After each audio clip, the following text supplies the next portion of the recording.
Welcome, and thank you for tuning in. You're listening to the Beyond 50 radio program. I'm Daniel Davis. We're joined on the program today with someone who's going to be sharing a wonderful story about something that all of us are familiar with, especially by at least the age of 4 or 5, and that is that of the bee. Many of us usually have a curiosity about bees unless we happen to come across that rare opportunity that perhaps we get stung. But then the question is, was that actually a bee that stung us, or was it something else? Then all of a sudden you start hearing certain things such as the killer bees coming from South America, ravaging all the lands that they pass. The question is, though, is how do we understand this magnificent animal? Joining us here on the Beyond 50 radio program today is author of the book, The Song of Increase. We're returning to our sacred partnership with Honeybees, and I think for you listeners out there, as you listen to this particular segment here, you're going to be very surprised at what bees can actually teach us about the world around us. I'd like to welcome to the Beyond 50 radio program today our guest, Jacqueline Freeman. Jacqueline, welcome back to the program. Hello, Daniel. It's so nice to be here. You know, I really love this book. I can see why you got into a bidding war from publishers after publishing this by yourself, and I'm looking at this thinking, this is something that's very necessary. Tell us how you first got involved with bees. Well, I have a farm, and you've interviewed me before on the show about running our biodynamic farm. And we bought our farm about 15 years ago. We're in Southwest Washington. And actually, I'm from a small town in New England, as is my husband, and we just wanted a little house in the country with a little bit of acreage around it, nothing fancy.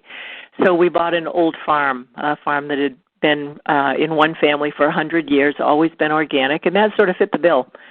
I really hadn't thought about becoming a farmer. I wasn't. I loved the outdoors, but, other than outdoor sports, I really didn't have farm animals or anything like that.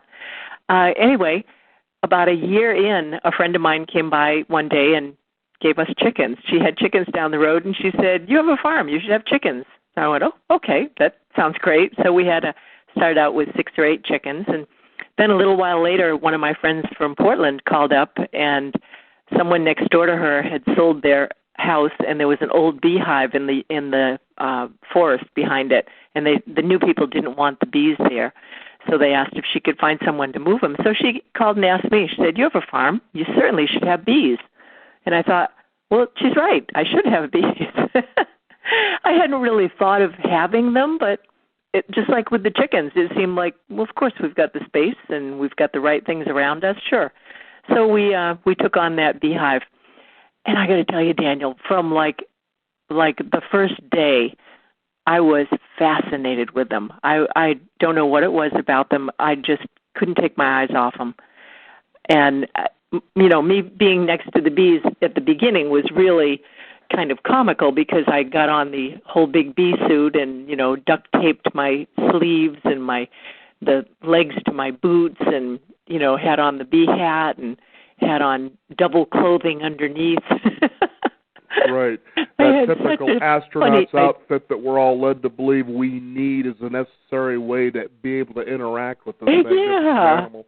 And, it was late June, maybe early July, and it was hot. It was July, and it was really hot. And sitting down there watching the bees go in and out the entrance and, dressed in this Martian bee suit, I really, oh, my God, it was 110 inside my suit. And it didn't take me long to figure out that the bees really didn't care how I was dressed. They didn't pay a lick of attention to me, not a bit.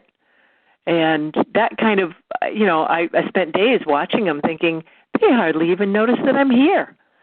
Isn't that funny? And I really thought it was going to be like, if I went anywhere near the hive, there'd be this cartoon tornado coming out of it with bees chasing me. So I was very misinformed by the media about what having bees actually meant.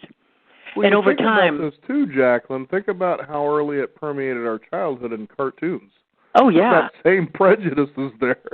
Right, that's what you want to with call bees, it. Cartoon bees with stingers the size of hypodermic needles chasing you, and I fell party to that. I think I sort of knew a little bit about it, that it really wasn't that way, but I didn't trust, since I had no direct experience, I didn't trust that at all.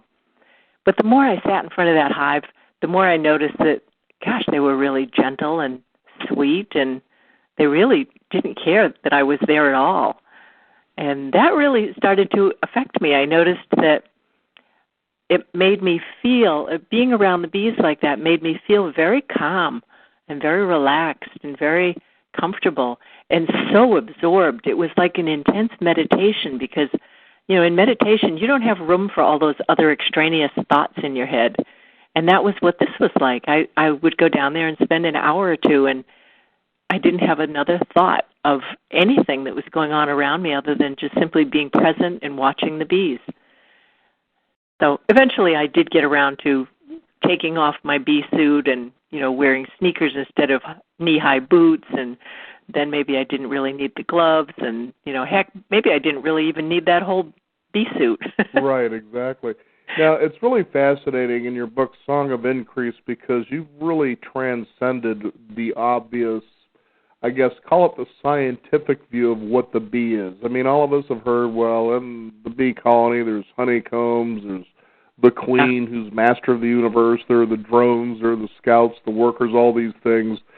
But you have transcended deeper because you really speak the language through the way the bees communicated to you, and that's something you don't usually hear every day.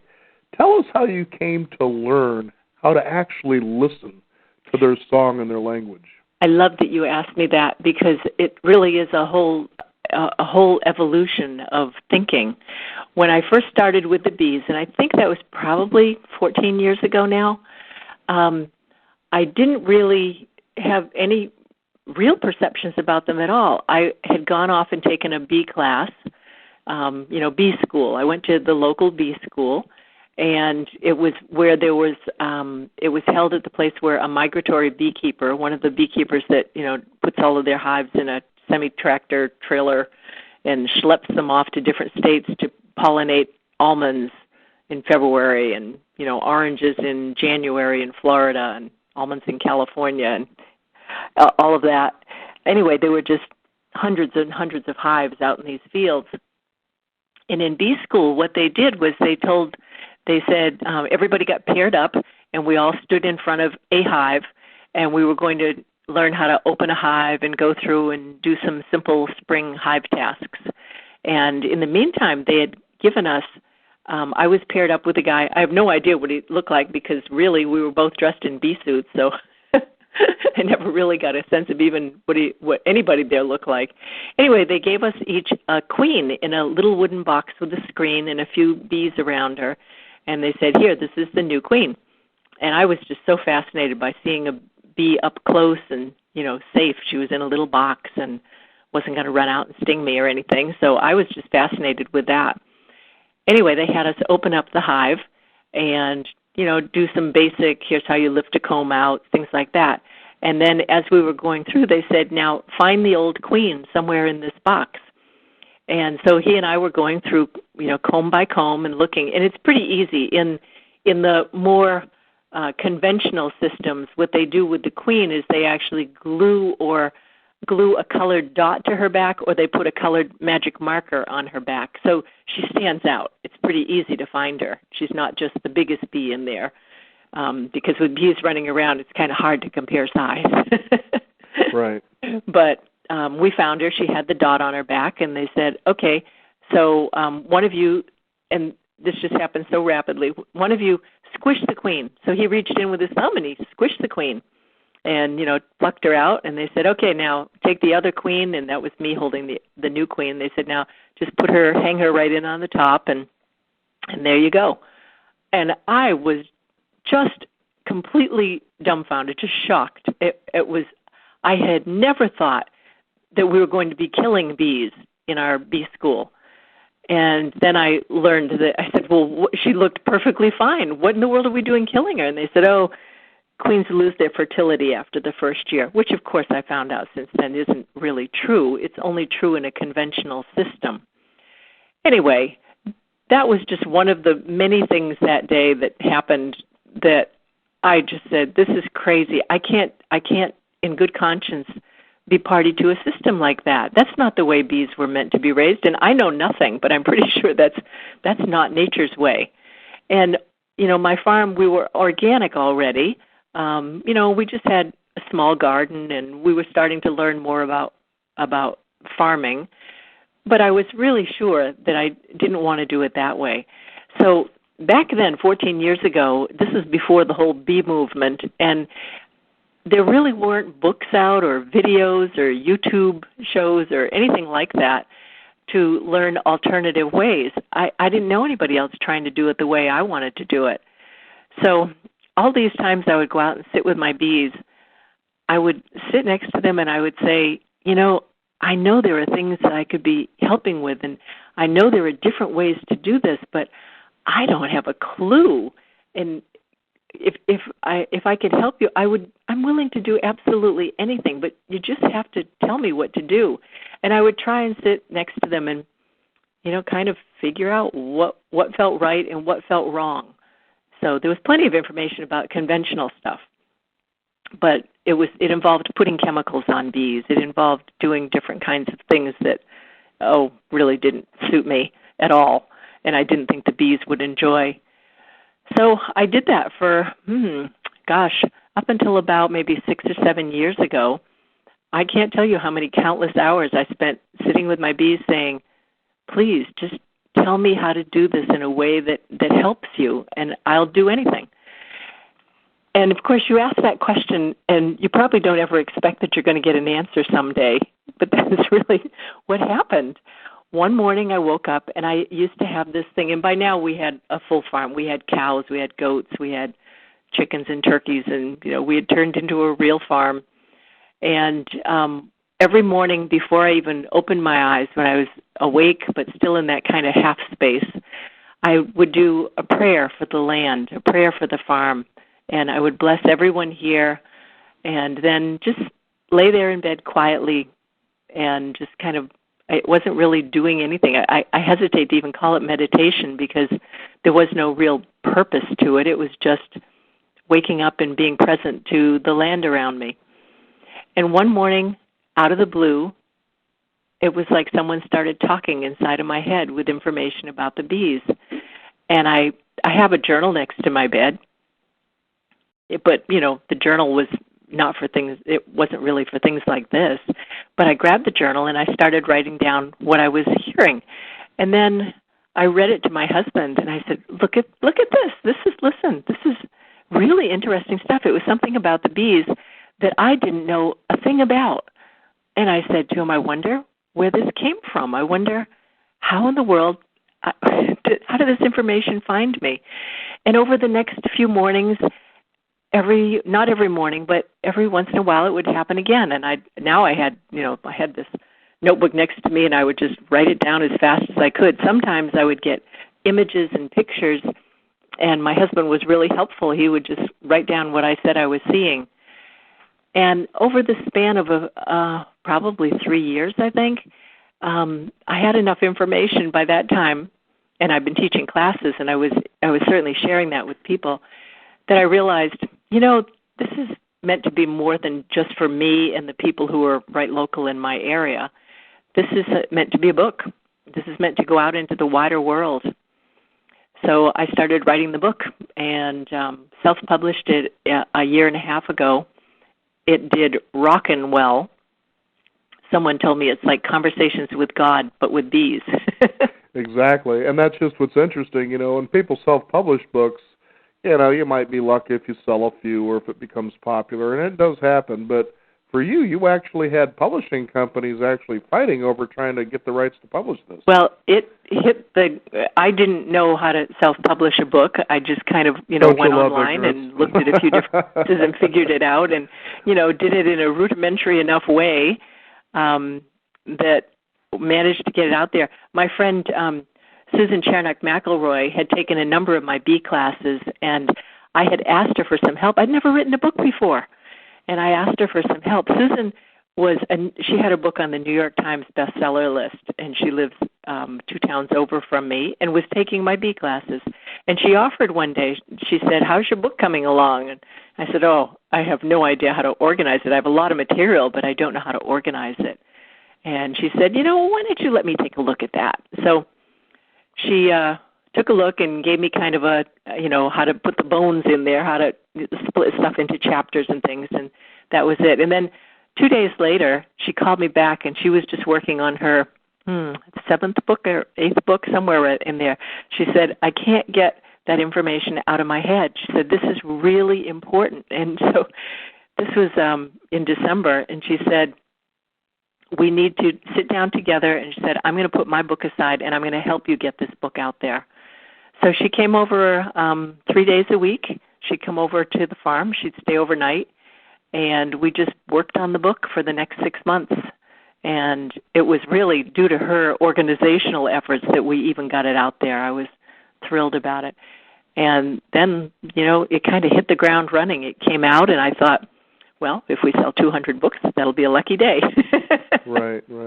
And within 4 months, it had sold enough books that we were actually ranked on Amazon. I hit the top 100 list in 3 categories almost daily.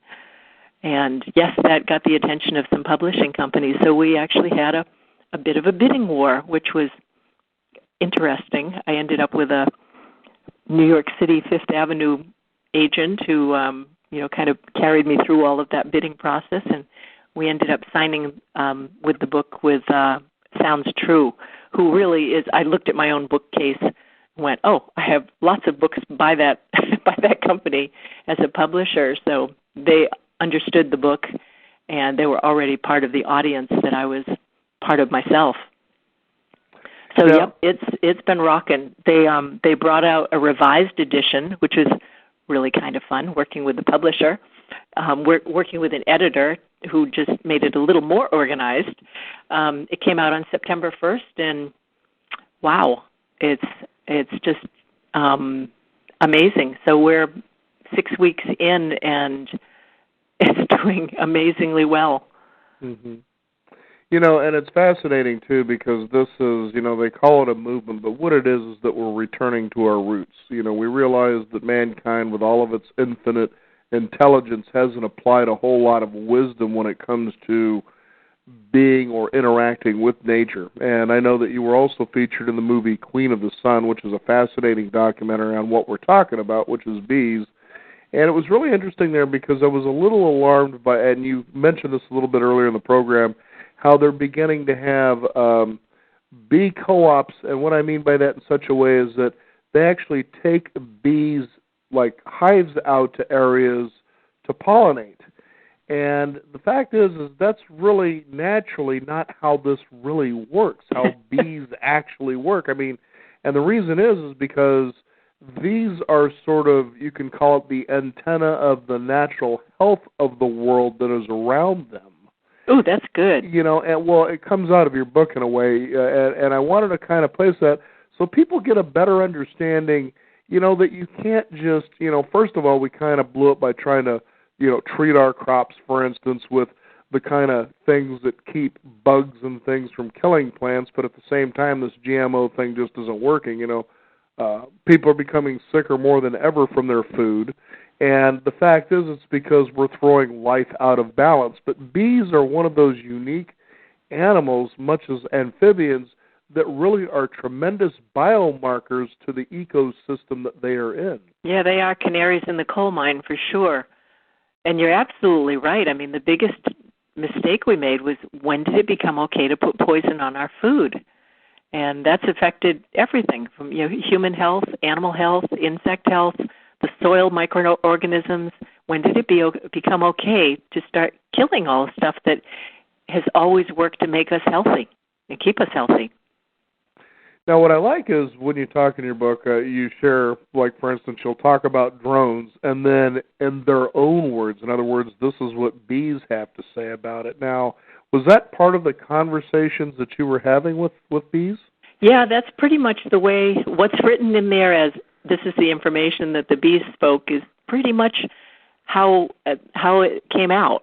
And it's funny because it's a different languaging from me. Sometimes they would speak and use archaic words that I'd have to go back in the dictionary and say, all right, what is even the root of this word? I don't understand this. They went a little bit into quantum physics, and oh my gosh, I was like, you guys, you're assuming I know a lot more than I know. Well, you certainly started off that way too, because you also talk about how when you bring in quantum physics, that the bee is not only the particle, but it's the wave. Describe for our listeners what you mean by that. Oh my gosh, you're going to ask me the part that was the hardest thing for me to understand. Well, that's what makes the rest of it more easier to understand. Yeah. It really, what in the book, and actually their words to explain it are better than mine, but it's a way of a perception. God, I'm going to mangle this because it's the hard part for me to understand. They tried to put it in terms that made it really easy for me. Like they said, a quark. Do you know what a quark is, Daniel? My best guess is it's a bird, but I don't know. It sounds like it would be a bird, but I don't know.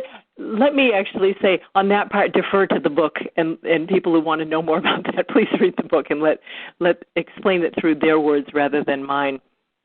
But they did explain how we're all interconnected, how we all are part of one big unity, and that's how they perceive themselves, that everyone is part of the consciousness of each other one. So when you see a hive, even though you see 20,000 individual bees in there, they also have a common connected consciousness. So if one bee knows something, then all of the bees know that. And in terms of how we are in the world, I do believe that's the way we're meant to be, and probably the way that we were at one time too, that we all had a deep and innate understanding of how the world around us worked, how we were interconnected, that our actions had effects that were positive or negative. And if we were truly in tune with the planet, then we would continually do things that are moving us all forward together. That's probably my best wallop at that. And for those of you listeners out there who may be younger, you might remember the new Independence Day 2, the science fiction movie, where that exactly happened, where you get the opportunity to see toward the end of the movie where the alien does that very thing. They begin swarming around the so-called queen, if you will, to protect her. Now, let's talk about the swarm, for instance. Now, this is one that certainly evokes fear, and it's certainly been played in movie history, to the degree that it's right up there with a shark attack. But you describe what swarms actually are, and describe your experiences with them directly. Oh my gosh, I love talking about swarms. Swarms are the way that nature has for propagating a new hive, so a new colony.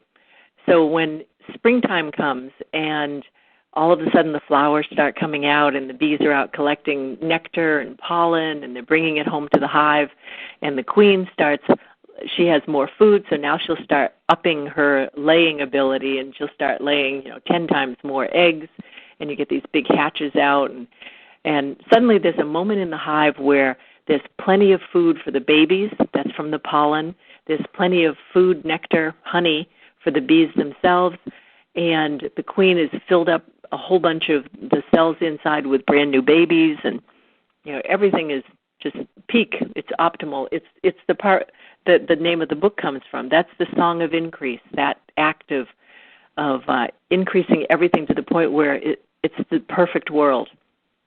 And at that point, the bees have been aware of this for some time, and they've begun making preparations to send the most of the older bees and some of the house bees out, and they're going to go leave with the current queen, and they're all going to take off and leave and go find a new home. And they're going to leave behind some queen eggs that'll hatch into a new queen, and baby eggs ready to hatch out and fill up the new colony, and some of the old workers and forages that'll stay behind to kind of keep it going. But about 2/3 of the bees are the ones that are going to leave.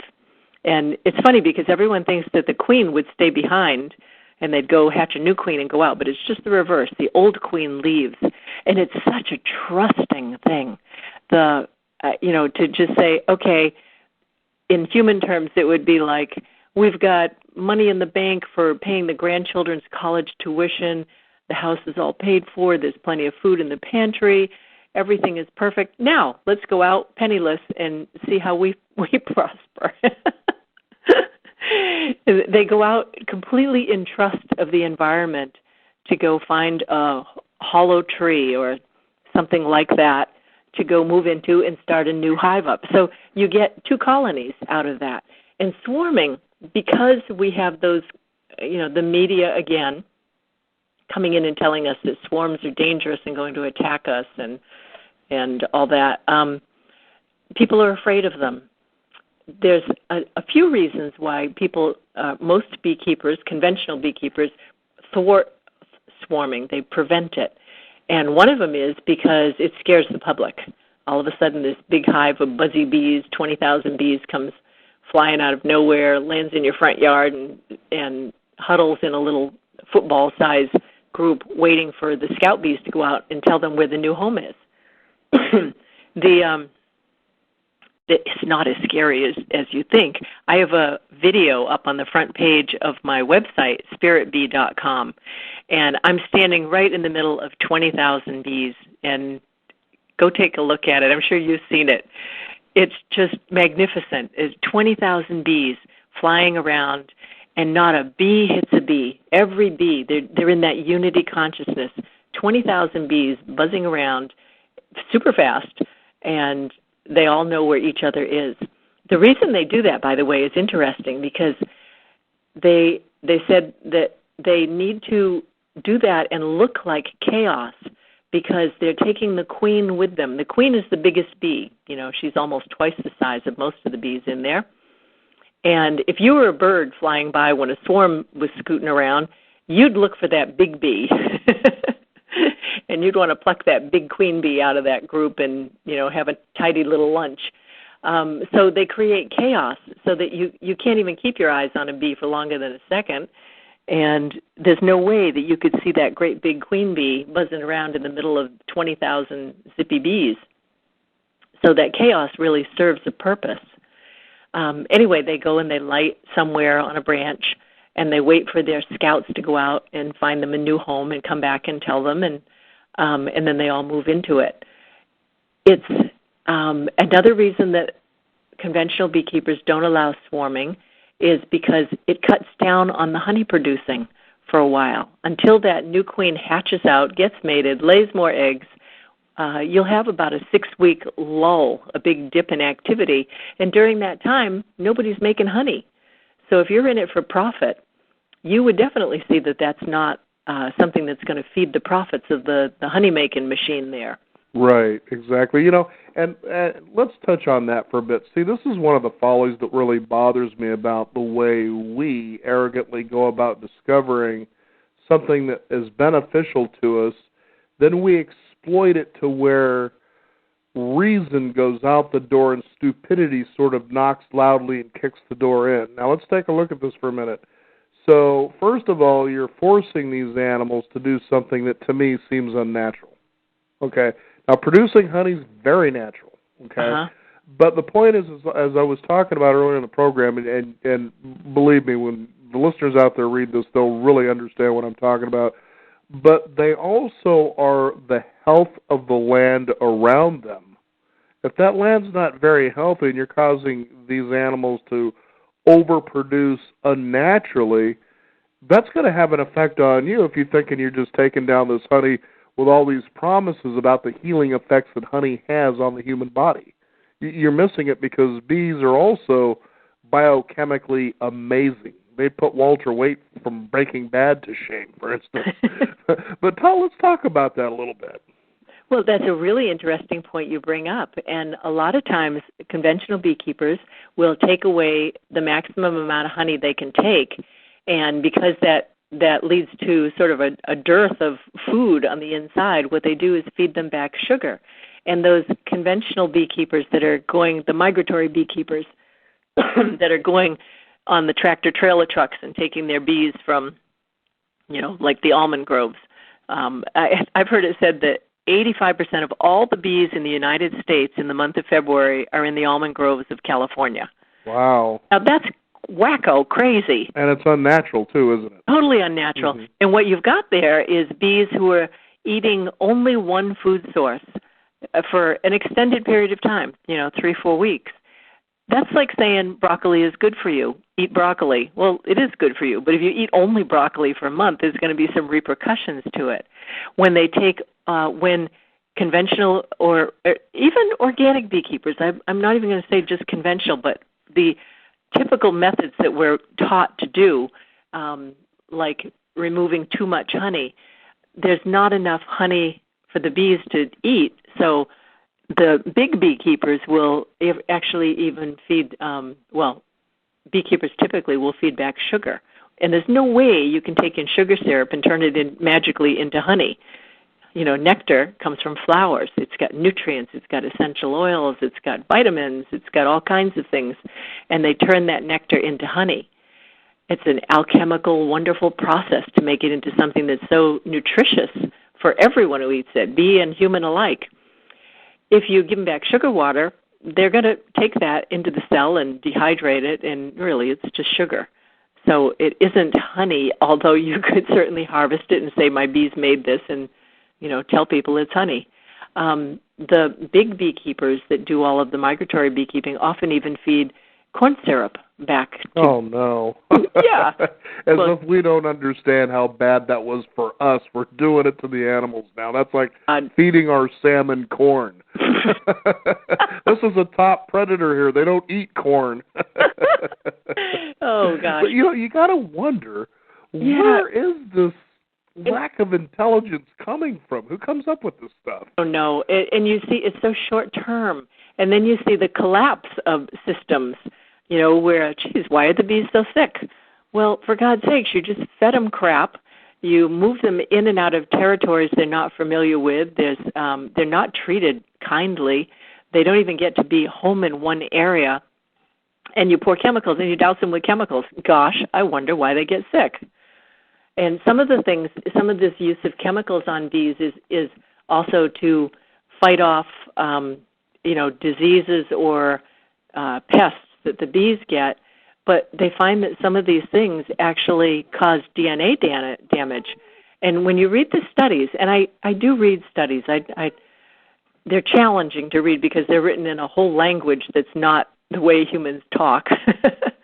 But probably when I read from too much corn syrup bee honey. Exactly, and they'll say, you know what, didn't make any difference. The bee survived, so that's good enough. But then you look at things, and some of these other studies that come off of it will say, well, they only did the study for X period of time, like 17 days. So there's not enough time for another generation of bees to come out. When someone takes those same study results and does a real study saying, what happens over 5 generations of bees, they find out that some of these chemicals damage the bees, and it doesn't show up immediately, but it does cause damage for the next 5 generations. They stopped the study at the 5th generation, but I'm going to guess 1, 2, 3, 4, 5, well, probably generation 17 is still bearing some scars from that. That or probably the bees in the 5th generation onto the 6th are attending diabetes expos. Well, yeah, there's just so much questionable stuff. And who do you rely on for the studies? The company who makes the chemical? Exactly. I don't think I'm going to get a straight answer out of that. No, you probably won't. Now, it's really fascinating. I remember what changed my mind about the bee itself. As kids, you feel the fear of possibly getting stung, even if you don't have any experience with it. But cartoons certainly made it look like, oh, boy, that's painful. But what really changed my perception, I was probably in late grade school, and I actually got stung by a bee on my leg. And what astounded me was to turn around, and there was this bee writhing around on the ground, and I realized, this bee's going to die. It stung me, and it's going to die. Mm-hmm. That's a heck of a sacrifice for an animal. And I just looked at it, and I actually felt apologetic, like, I'm sorry you had to sting me. I don't know what I did, but I did something that caused this. Now, hornets, wasps, and yellowjackets, that's a different story altogether. They'll do it all day long, and they'll just torment you, and they'll just live forever. But the bee, that's a real sacrifice. And what's fascinating is that an animal is willing to do it for the whole, that kind of protection. So as you were talking about earlier, one is the whole and the whole is the one. It could really teach us a lot about ourselves and how we could be. And I like that there was a part in your book you were talking about humans tend to have an attitude when it comes to work, we divide it equally. You know, if there's 2 people, each of us are expected to do at least 50%. But with bees, it's a different story. They're all in on their work. And when you were talking about, for instance, just a moment ago about they're concerned about pests on bees, well, there was an answer for that, and the bees take care of that too, as you were describing an incident where there must have been some sort of a parasite or something on a bee, and another bee's jumping on this one and cleaning it off, and you see this dead parasite at the doorstep, and you're thinking, yep. wow, I see that. A bee lands on the doorstep and kind of goes, ooh, ah, there's something, ooh, ah, you know, and just kind of does a little signal, and this other bee, not doing anything related to the first bee, just runs right over, jumps on its back, digs out the little mite that's on there or whatever it is, or it could be a piece of propolis or, a piece of, sticky wax or, I'm saying this all wrong. It could be a piece of the pitch. That's what I'm meaning to say. The pitch that they then make their propolis out of by mixing pitch with a little bit of wax and a little bit of oils. They make their medicine out of it. But a bee coming home with a little piece of pitch on its back even it can't get it off by itself. So whether it's a bug or a piece of sticky stuff, another bee will just come right over and drop what they're doing and help out 100%. It's amazing to see. It's just so, how many times have I, when my husband says, hey, I need a little bit of help here, I'll say, 10 minutes, I'll be there, I'm busy. Right. And I think, no, they just put the good of the hive for everyone is the priority. And it's really quite beautiful. What's funny, too, is you were talking, there was a section in your book where you talk about robbery. Robbery, bee robbers, so to speak, and we're talking about bees and not people robbing bees. But that was really interesting as you were talking about 2 separate hives here on your farm and what happened. I'd like you to share that story with our listeners. Well, there are stories about what bees do, and they tend to be commonly assumed to be all true, like you can't have 2 queen bees in a hive. Or that one surprised me, too, because you talked about how when the queens are born, you see, I remember the early films in early grade school where, there's this ravenous queen running around stabbing to death all the other queens, so she's the only one that gets the shot. But in your book, you're right, no, they go wandering around the hallways. They're not mated yet. They're not with anybody. But, there was, I was like, well, then what was with this film showing these assassinations? As a kid, I never forgot that. Yeah, isn't that funny how it sticks with you, too? Yeah, in the hive, I've opened up my hive a few times, and I've compared notes with other people now, too, and said, one time I took the top off the hive. I was going in to do something, and there was a queen on the top of the hive, and with no one around her. And it was just so interesting because a queen always is being cared for. She has one job in the hive, just to keep procreating eggs. Putting the eggs in the cell, and the new bees will all come from that. So she is always surrounded by a little, it looks like a daisy with her in the center and a bee at the front of her saying, are you hungry? Do you want something to eat? Do you want some water? On the side, let me groom your wings. Over here, let me help you tuck your butt down into the cell to lay the egg. And, they're just all focused on her every minute of every day. And when I opened it up and saw a queen up on the top of the hive by herself. And I did what I usually do when I find something I don't understand. I immediately put the lid back on and thought, let me think this through before I do anything. And I opened it up again and looked at her, and she was an old queen. And I'd always been told that the hive would kill off the old queen when they replaced the new queen. And, that sounded kind of harsh. And I've since found out that's not really true. That's not what happens at all. They do what's called supersedure when the old queen is getting too old to lay eggs, and this will happen 5, 6, 7 years down the line, not every year. Right. And when they do that, they create a new queen, and they slowly transition her into taking over. And they'll still feed and care for the old queen, but they don't have to wait on her hand and foot like they do with the laying queen. So she was just wandering around the hive. It's like she was into her retirement. And it was the sweetest thing. And since then, I've seen that a few times.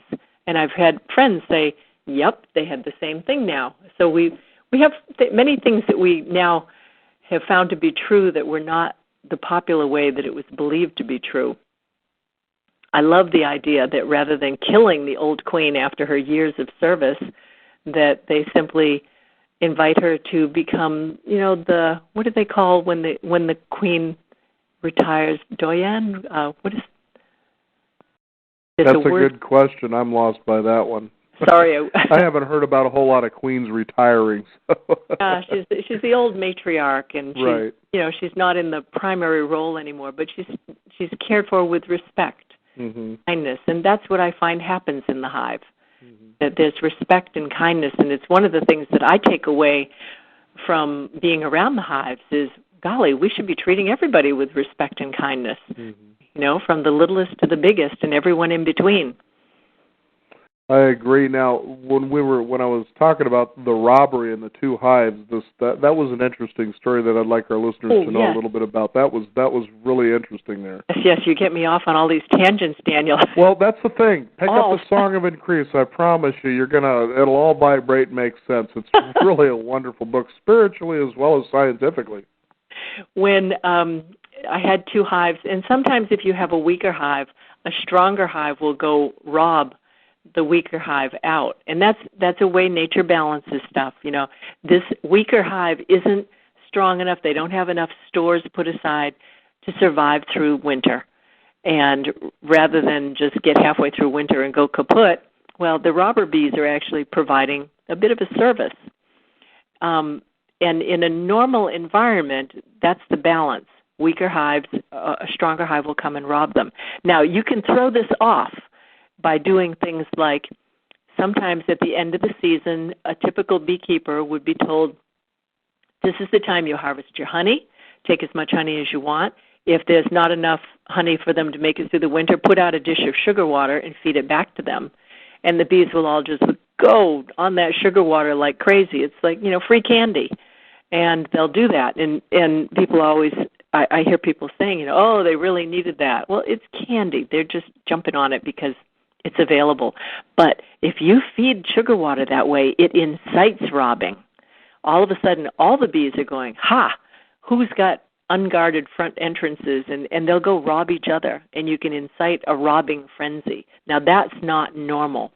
In a normal environment, robbing does happen, but it only happens with really the weakest of the hives. So I had two hives, and I was looking at one, and, oh, man, they were just getting hit. These robber bees from another hive were just taking everything out of that first hive that they could get at. So I got a little upset with it. I was like, geez, you guys, lay off. Leave this little hive alone.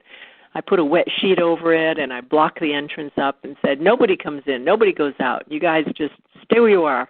And at the end of the day, I took the sheet off, and all the bees from the second hive, the robbing hive, were, boom, come flying out of there with their little belly full of honey and flew home, and then it's dusk, so they stayed in for the night. Well, it kind of went on like that for a little while, and I thought, okay, I'm losing this hive, and I don't understand what's going on with it. And what turned out was they ended up combining themselves into one hive. They picked one home, and they robbed out all of the honey, and then all of the bees moved in together. And I actually saw them do that. I saw them come out from the hive they were leaving and move in together. Now, that is not in any bee literature anywhere, and yet I watched it over a span of days, and then I actually watched the whole transition on that last day, and they left behind virtually nothing in the other hive. But they worked cooperatively to make a stronger hive that would make it through the wintertime together. So they didn't just beat up the little guys and then leave them to starve. Now, that's amazing. I think it's quite incredible, actually, when you think about how communities merge. And that they all help each other. Again, what's good for the one is great for the whole. It isn't, what's good for the one is only good for the one. And look at our political climate. Exactly. We're domination, and it's good to bring that up because that's some of the lessons I think the bees have to teach us. Is how can we move into cooperative systems where what's good for one is good for all. rather. Now, it's really fascinating because you also talk about the bees create a web or a matrix in the areas they live in.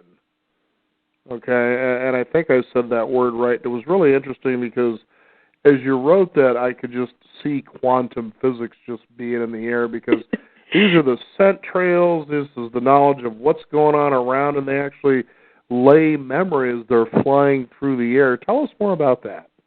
They describe the way that they come in and out of the hive as they're moving energy through the ether. So every hive is like this central focus point on the land. And every time they come out to a field and gather nectar and pollen from the flowers and then come back in, they're strengthening those pathways. And they go out, in typical land, they go out in many directions. And then there's this crisscross of other hives with them going out to forage in the fields as well. And what they say is that that's creating a reinforcement of a life force there. And I think I actually have something. Let me see if I can find this. For those of you listening out there, I'm talking with Jacqueline Freeman. Her book is The Song of Increase, as we discover more of the spiritual aspect of this magnificent animal whose survival we are completely, for the most part, dependent on because they're responsible for the pollination of plants, for the health of the land, and when they're healthy, we're going to be a heck of a lot healthier. And it was interesting because as a friend of mine seen this book, I don't know if that'd be something I raised. A couple of days later, she comes to me and she says, they just discovered that there are 7 species of bees now that have finally hit the endangered list. Mm-hmm. And I just simply said this as simple as I could. I said, they are a marker of what we're already doing to ourselves. Indeed. Yes. Mm-hmm. I found these words. This is in what the bees spoke. This is not my words. They said, when the sun comes through our wings and pours prismatic colors all around, we experience the transformative power of light. The paths we fly above the earth create a cartography of flight lines, with each hive an anchoring point. The lines from each hive go out and come back, out and back, each hive a center point of the lines. Each neighborhood is covered by lines that weave over and through the entire area. These flight lines provide a protective web over the earth. And then they go on to speak more about that, but just that idea about how the presence of hives in any given area is part of the protective element over the earth. I mean, that just speaks to me. I really, really love that. Absolutely, and it's natural, too. And there was a story you also share in the book where there was apparently a time where there was a hive at an old church, and apparently the people around the area got nervous about this. And, there was one way they went about, I guess, going about getting rid of hives. They bring out exterminators. Oh, there's a big one. But now you're seeing more of the natural way of removing hives, that more and more people are creating a business where they naturally remove the hive. And what I mean by naturally is they take it and move it somewhere else. And there was an experience that you shared with someone who had this job and had to do it for the first time and what that experience was like. Tell us about that. I have helped a lot of people do their first hives that way. And all of breaking in the rookies, huh? Yeah. All of the hives I have on our farm all come from either swarms or from feral hives. And feral hives would be, well, for example, we have a hive that lives in the north wall of our house. Who knows how many years it's been there? We've been here 15 years. It's lived there longer than that. And the little schoolhouse that I took the bees out of, that was my second hive, my first time doing it. The bees had been in there. They know they'd been in there at least 80 years. So, yeah, that was quite something. Moving a hive, I have trees on my land here that we usually get a call that says someone cut down a tree and, then 25 feet up, 50 feet up, they find out there's a beehive living in there. And they'll call me up and we'll go over and we'll actually take a big section of the tree and bring it back so the bees can continue living in it. And that video that's on the front page of my website, spiritbee.com, that shows them coming in and out of the tree trunk. That particular section of tree that we're looking at was 60 feet up in a Doug fir. So yeah, it's pretty amazing. Anyway, moving bees. You know, one of the things I really try to impress on people is please do not kill any of the bees that you find that are in places you don't think bees should be. We can move them. And these bees are ones that they're ferals. They've been surviving all on their own with no human intervention, nobody putting chemicals on them to kill off diseases or anything like that. They're capable, they're strong enough. They're capable of surviving on their own in this crazy human environment we've created. So these are precious bees. They need to be really cared for. So we do a lot of bee rescue. We bring the bees back to the farm and give them their own little hive body to be in. If they were in like the wall of a house or something like that, that's what we would do, put them in a new hive.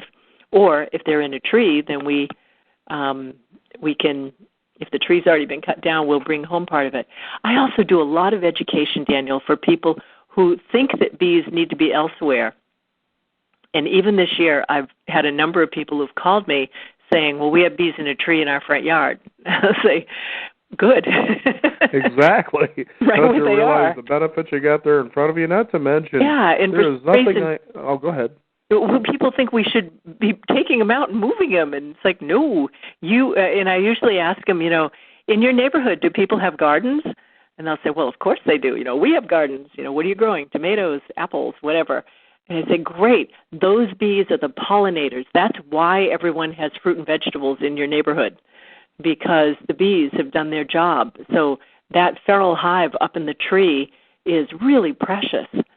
And they'll say, yeah, but aren't they going to come out and attack my kids in the yard or something? And, not really. A bee, when it flies out, the first thing it does is goes up. They're creatures of the air. So even if you've got an opening in a tree that's 5 feet tall, that 5-foot entrance, by the time they're 2 feet away from the tree, they're 8 feet high. And then they're 10 feet, 100 feet. They're precious just where they are. And if you can at all, leave them.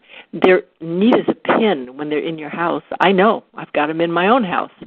And they seal off the area where the hive is and won't let anybody else in. One of the problems is if you have an exterminator come, sure, the exterminator will kill the bees, but that's really bad for two reasons. I mean, the obvious one, don't kill bees. But also, when an exterminator kills honeybees in a honeybee hive, the bees die, but the scent still remains because the hive itself is still in there. That scent emanates out through the entrance, and other bees, when they're looking in a swarm to come live somewhere, will come in and go, whoa, look at this. It's got honey, it's got plenty of room, there's some dead bees in here, we'll have to clean those out, and a new swarm will come in and populate it, and of course the poison is still in there. So you can have hive after hive after hive be poisoned by the fact that they're attracted to places where bees have lived before. The second part about it is that it's really difficult to move bees out of a tree, for example. You can't just open up the top of it like you do on a beehive and lift them out.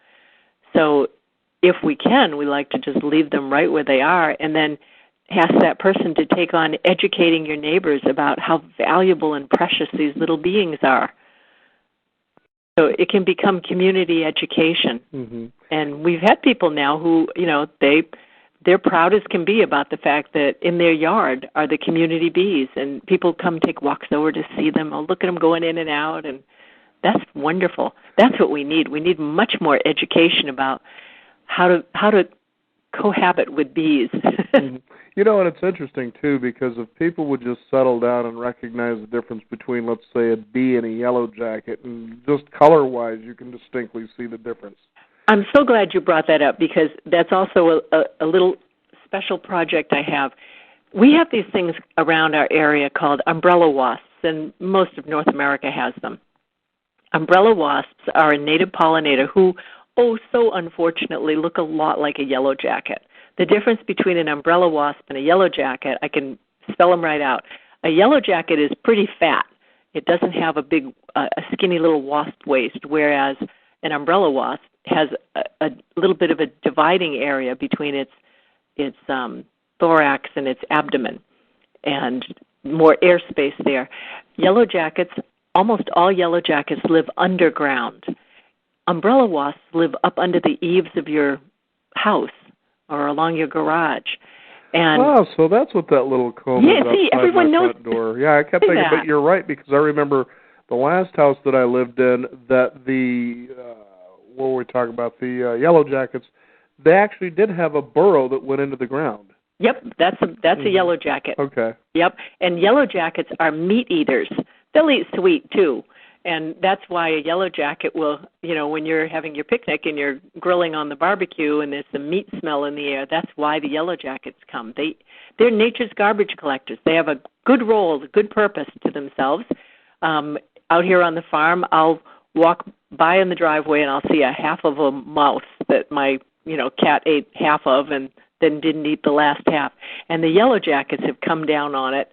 And I'll come back 2 hours later, I'll walk by, and there is not a piece of fur or a scrap of bone left. They're the garbage collectors. And I think, well, what's the alternative? Flies and maggots for a few days. Right. So cool with that. Like, let the yellowjackets eat their appropriate things. Mm-hmm. But everyone keeps spray bombing these poor little umbrella wasps that live up under the eaves. They have that, it looks like a little 1 cell deep round umbral, like an umbrella, of where they lay their eggs and where they congregate. They are I can pick those guys up on my fingers. They're sweet as can be. They actually did a study that showed that they have facial recognition. So if I walk in and out of my studio door here on the second floor, and yes, I have umbrella wasps all along the outside of the eaves there, and I can walk over to them. They know I've never hurt them.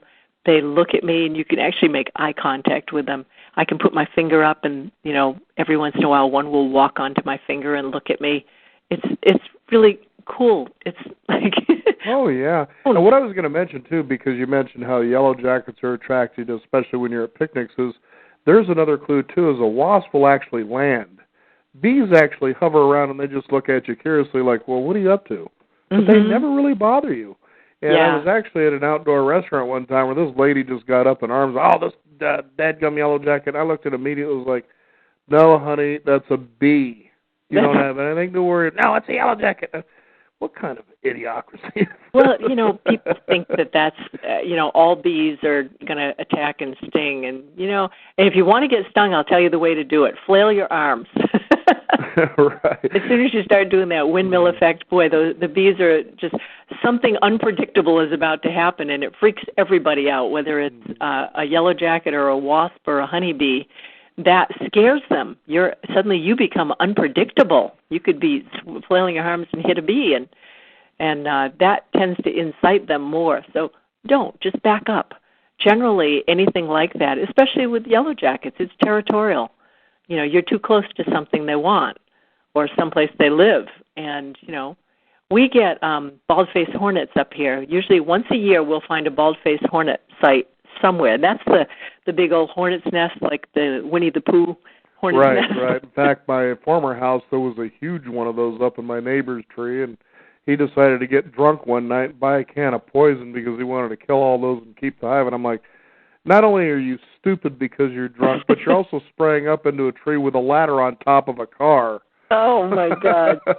And then in the end, the whole thing rotted anyway, and I was like, that's pretty sad. It was this big, magnificent thing in this tree, and it's dead now because you thought it'd be cool sitting in your garage or wherever you decided you were going to have it.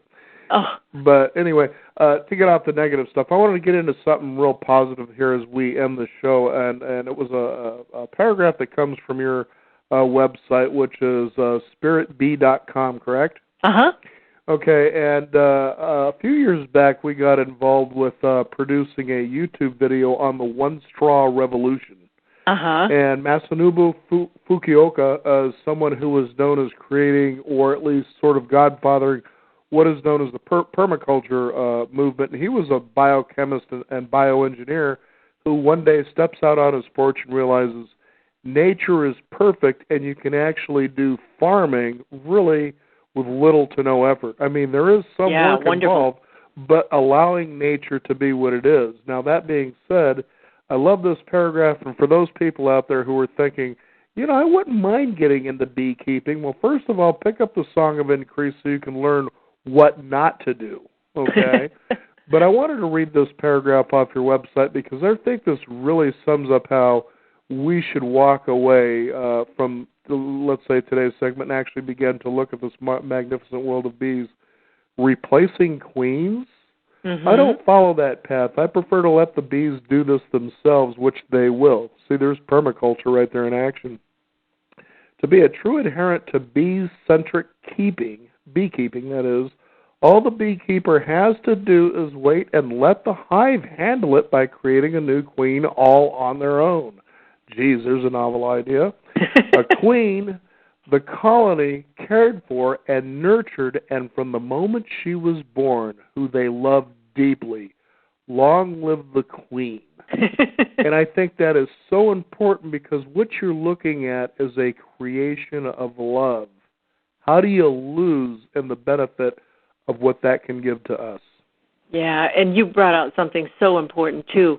When I was in that class and they squashed the old queen, those bees in there they're devastated. They have such love for their queen, and we never want to step in the way of that process. They love their queen and they want to keep caring for her, and that whole beauty of the unity of the hive is focused on that one place. That queen who creates them all is emanating a constant interaction of love between all, and then between all of them, that same thing happens. Yeah, sweet, sweet. Just imagine how different our human world would be if we did everything from love, just like the bee. There's another big lesson they're teaching us. Yep. Jacqueline, thank you so much for joining us here on the Beyond 50 radio program. Go ahead and give out your website one more time. Sure, it's spiritbee.com, and the name of the book is Song of Increase. It has a slightly different subtitle on the new version. Mm-hmm. Song of Increase, Listening to the Wisdom of Honeybees for Kinder Beekeeping and a Better World.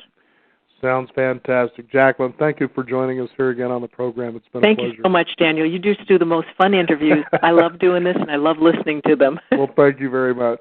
I want to thank you, the listeners out there, for tuning in. You can also discover more. Visit us at beyond50radio.com. You can also sign up for our weekly e-newsletter, stay up to date on what's going on in the Beyond 50 community, and also upcoming shows as well. You can follow us on Facebook and Twitter at Beyond 50 Radio. I'm Daniel Davis. Thank you for tuning in. This is the Beyond 50 radio program, and remember, live your day past halfway.